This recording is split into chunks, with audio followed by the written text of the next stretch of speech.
What happens when a murder becomes more than a crime? When the bloodstains fade, but the echoes never stop. That's the world we're stepping into tonight. A world where the Borden house creaks after midnight, where footsteps are heard in empty halls, where visitors swear they've seen shadows move and felt someone watching from the doorway of the guest room. Over a century after the murders, the story hasn't gone quiet. It's gotten louder. Paranormal investigations, mediums, skeptics, thrill seekers, they all walk into that house looking for answers. Some walk out trembling. Some refuse to go back in. And some claim the Bordens never left. I'm Jimbo. And I'm Dustin. Grab your EVP monitors. This is Dark Discoveries.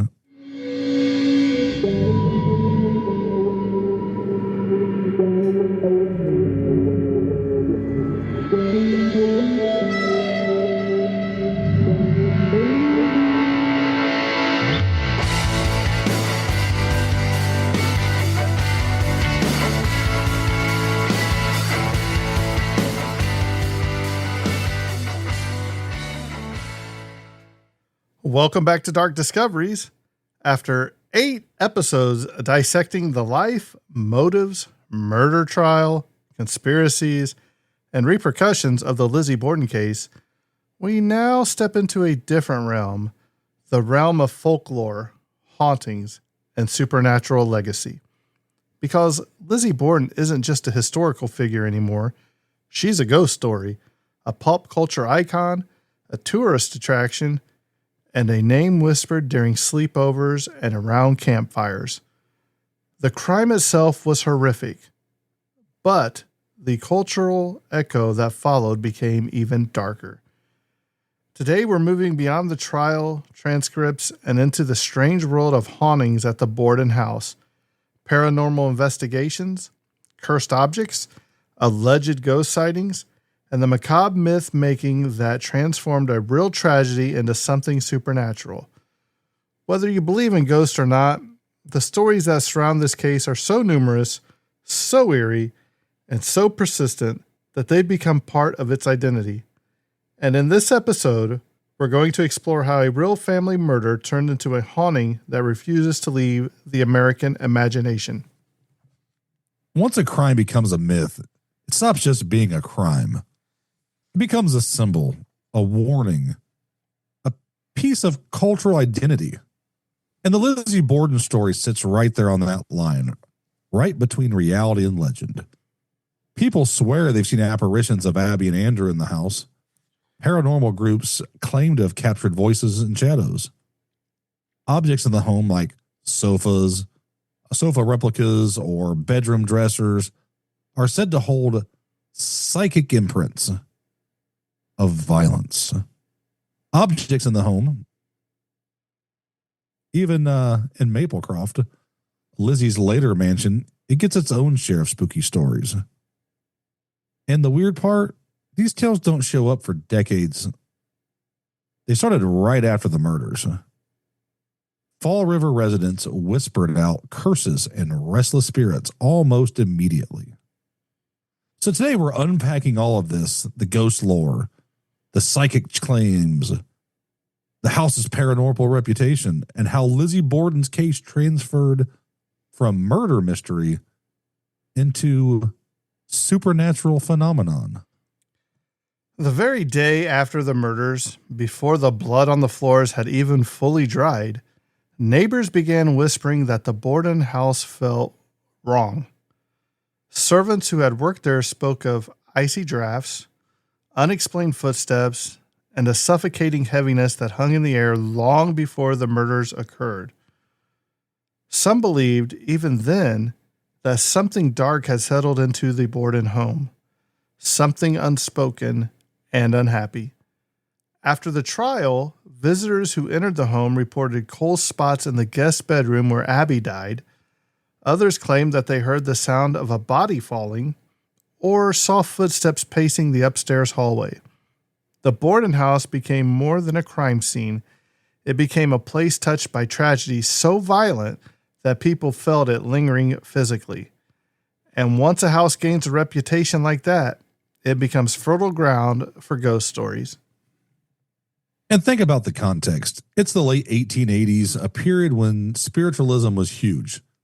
Seances, mediums, ghost photography, all of it was culturally popular.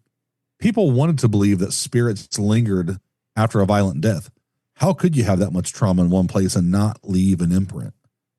The idea that Libby and Andrew's spirits might haunt the house fit perfectly into the fascination of the time. Local kids dared each other run past the house. Adults avoid walking alone past the house at night. Stories spread like wildfire. Lamps flickering, doors slamming without explanation. Faint echoes of somebody's crying upstairs. Whether these experiences were real, imagined, or simply the human psyche reacting to a place of trauma, they became the foundation of the Borden haunting legend and the legend that has endured for more than a century.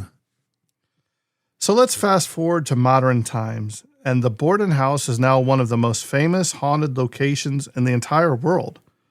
The home has been preserved almost exactly as it was in 1892, complete with replica furniture and period decor that recreates the crime scene atmosphere. Paranormal investigators flock to it. Ghost hunting shows have filmed there. Guests can even stay overnight, a bold choice considering the number of reports claiming ghostly encounters. Visitors describe cold hands touching their shoulders, shadowy movement near the bed where Abby fell, and faint whispers in the master bedroom. One of the most common claims is the sound of footsteps in the upstairs hallway. Heavy, deliberate footsteps, as if someone is pacing. Some say it's Andrew. Others say it's Abby. Some say it's both of them. But here's where things start to get a little more stranger. Some of the activity seems to be tied to specific rooms. The guest bedroom where Abby was murdered, it's a hot spot. People report seeing her full body apparition or feeling overwhelmed sadness the moment they step inside. The sitting room where Andrew was killed generates reports of sudden nausea or pressure to on the chest. The basement where the hatchet head was discovered is said to contain dark, heavy energy that's unsettling even to skeptics. Paranormal investigators have recorded EVPs, electronic voice phenomenon, and if you heard my intro, if they're not a monitor, which is not what I meant to say, I do apologize. Email us, correct us. It's okay. I'll take the criticism. Captured voices that say things like help, no, or Lizzie. Is it real? Is it trickery? Interpretation? It all depends on who you ask. But the sheer consistency of the reports, decades after decades, suggests the house has an atmosphere that deeply affects the visitors. Whether it's supernatural or psychological, the experience is real to the people who feel it. So, Dustin, my question to you is, would you go on a ghost hunting tour of the Lizzie Borden house? Yeah, absolutely. I'm definitely a skeptic, and I've been to places that were haunted and got nothing, where other people say they're getting it. So I'm like, I think it's all in some of these people's heads at times. You want it to be haunted, so you maybe imagine it. The Bell Mansion in Fort Wayne, Indiana, that place was crazy. Unfortunately, you won't be able to ghost hunt there anymore because it's selling, and they're not going to do it. But when you have a place that has had so much trauma, being a morgue and stuff, funeral home, you have so much go in there. People are going to maybe leave a piece behind. Can totally see it. So let's talk about the Lizzie Borden house she grew up in is not the only place that's having these supernatural events happen. So is her mansion, the Maplecroft mansion that she bought. It's got some secrets of its own. So while the Second Street house gets most of the supernatural attention, Maplecroft, which was Lizzie's post-trial mansion she bought with her inheritance, has its own eerie stories. People claim they've seen Lizzie's apparition standing at the top of the staircase, or heard the sound of a woman humming in the parlor at night. Others report seeing a shadowy figure seated at the grand piano, even though the house has been unoccupied for long stretches of time. Unlike the Borden house, Maplecroft doesn't have the reputation of violence attached to it, but it does carry the energy of isolation, heartbreak, and secrecy. Lizzie lived there for more than 30 years, alone for most of that time. Some believe her spirit remains attached to that place either peacefully or restlessly. The mansion was only recently opened to the public after over a century of private ownership, and news stories have already begun to emerge from visitors who claim the house feels lived in even when it's empty. And honestly, Maplecroft might hold more of an emotional energy than the original house because Maplecroft was where Lizzie experienced her lifetime of exile. That wasn't the side of the trauma. It's the side of the loneliness. People who have visited say the house feels sad, heavy in different ways than the murder house. Not violent, just melancholic. Why are you using big words on me? Paranormal investigators claim Lizzie communicates through subtle signs. Perfume smells, a cold breeze, a faint knocking sound, or a sensation of being observed. Whether these experiences are supernatural or simply echoes of life lived under extreme emotional pressure, Maplecroft's reputation is growing. We're witnessing the birth of a second haunted location tied to the Borden story. Not because of death, but because of the unresolved pain associated with Lizzie's existence. Now we're going to dive into some of the paranormal theories themselves, the explanations people use to make sense of the strange activity reported at both houses. One theory is that of a residual haunting. That's where traumatic events leave behind energetic imprints. Under this ideal, the Borden house replays the emotional shock of the murders like a scratch in a vinyl record. The footsteps, the whispers, the falling sound in the guest room, all are echoes, not conscious spirits. Another theory proposes that the Bordens themselves are restless because the truth of their murder was never resolved. Spirits that died violently, particularly without justice, are said to linger out of confusion or outrage. Then there's the idea of a house curse, that Andrew's greed, the family tension, or dark secrets created a negative energy that persists.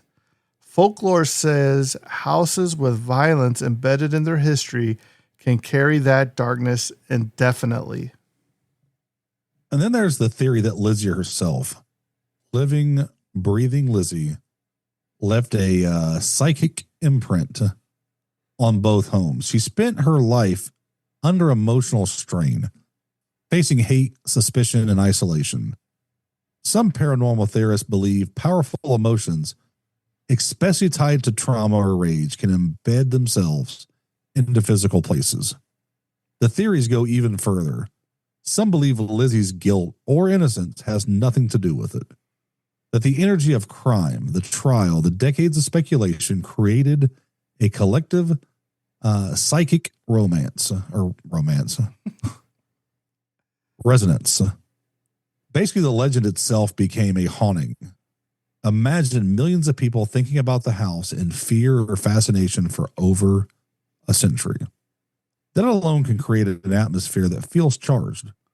Whether or not there's an actual ghost, the psychic pressure is real enough to shape how people experience the space. So I watched my grandfather die at a young age, and I refused. And granted, my grandma moved out shortly after to take care of her mom because she was alone as well. Ever since then, it felt weird. It felt odd. And I didn't ever want to go back in the house because when you walked in the back door, the bedroom where it happened was right off of it. And you got a eerie feeling. Maybe it's because I was a young child and you watched something traumatic. It just didn't sit right. When my great grandma died, it felt like, this is me in, 16, 18 years old. It felt like somebody would watch you when you would come and go. At night, it just had a totally different vibe outside. Is it mental? Is it somebody looking over and you're sensing them looking down on you to maybe keep an eye on you? I don't know, but it's all in our head. And we either sense things or we don't. And I can see that, like I said, we talked about the tragedy that happened. That blood is going to embed the area, and it's going to give it a vibe that you're going to pick up on. So Lizzie Borden and the story about the murders, they have become a huge pop culture phenomenon. It's turned her into a macabre icon. So the thing that fuels her is the hauntings. She just keeps getting stronger and stronger and bigger, larger than life. I mean, she even has that nursery rhyme, that Lizzie Borden took. Well, you know what? Instead of me saying it, let me play a different one that I found that gosh. we don't Please do. tell me it's not the other one. Here we go.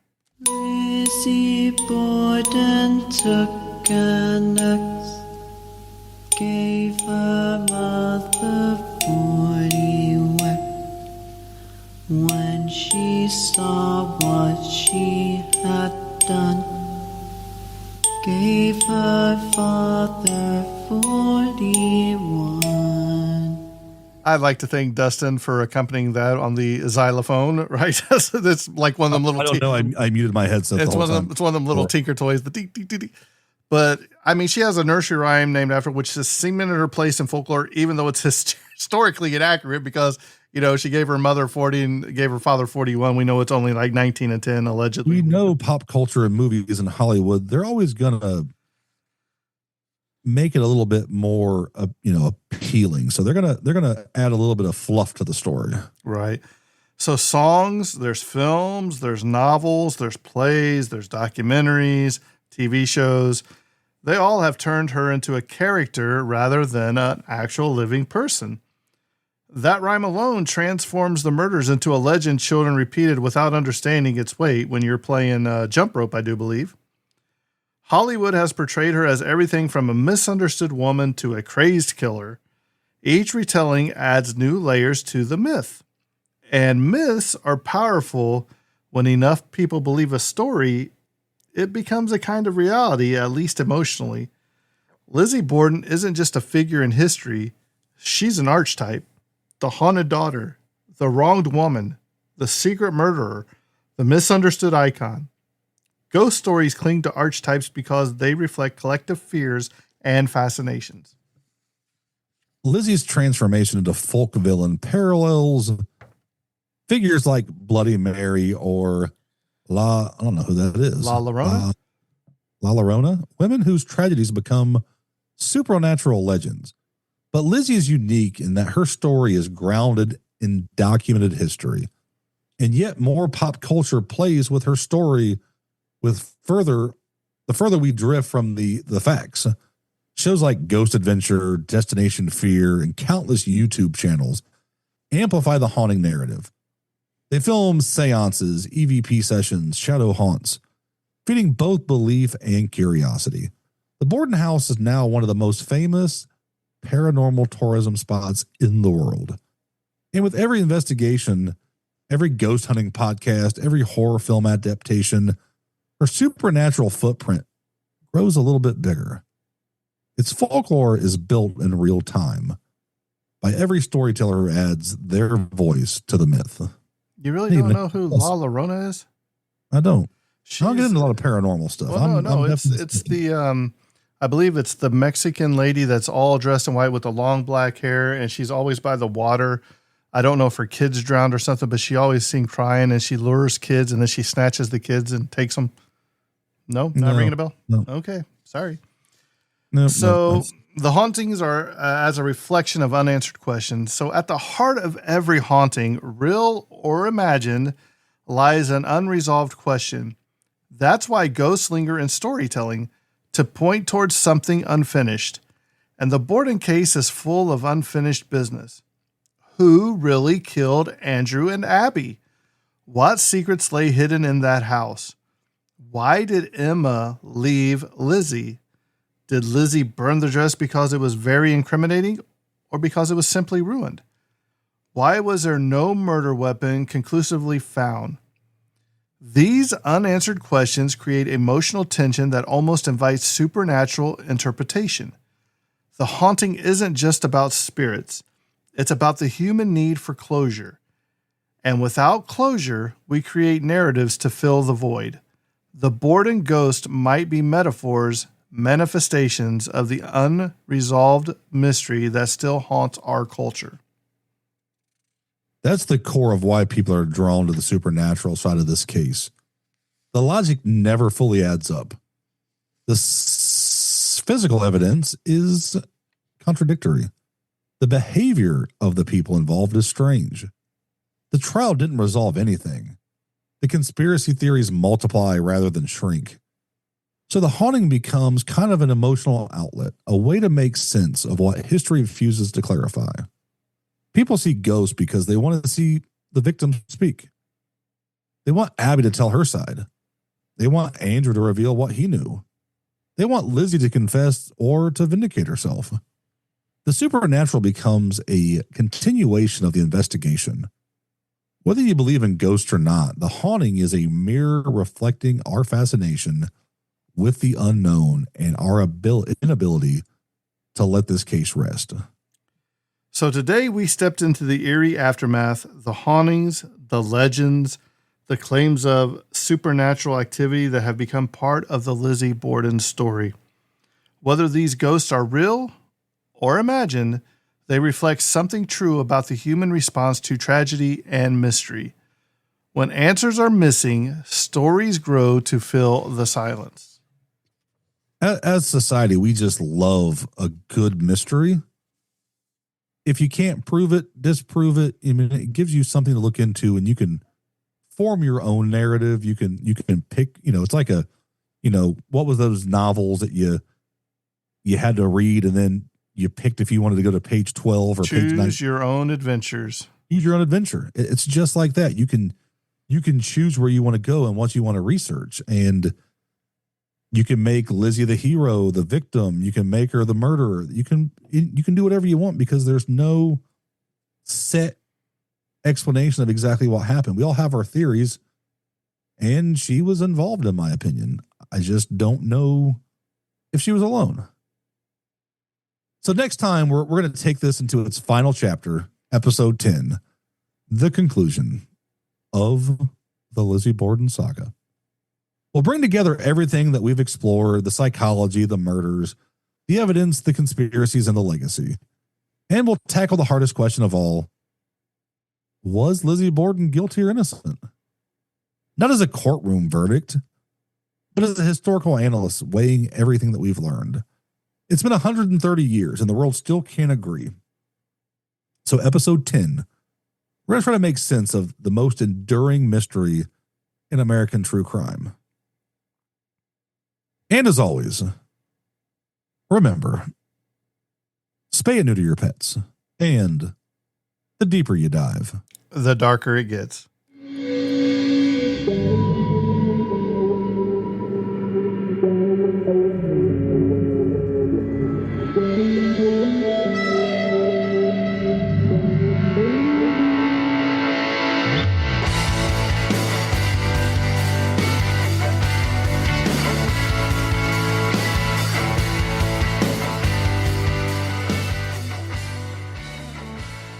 Easy there, Bob Barker. I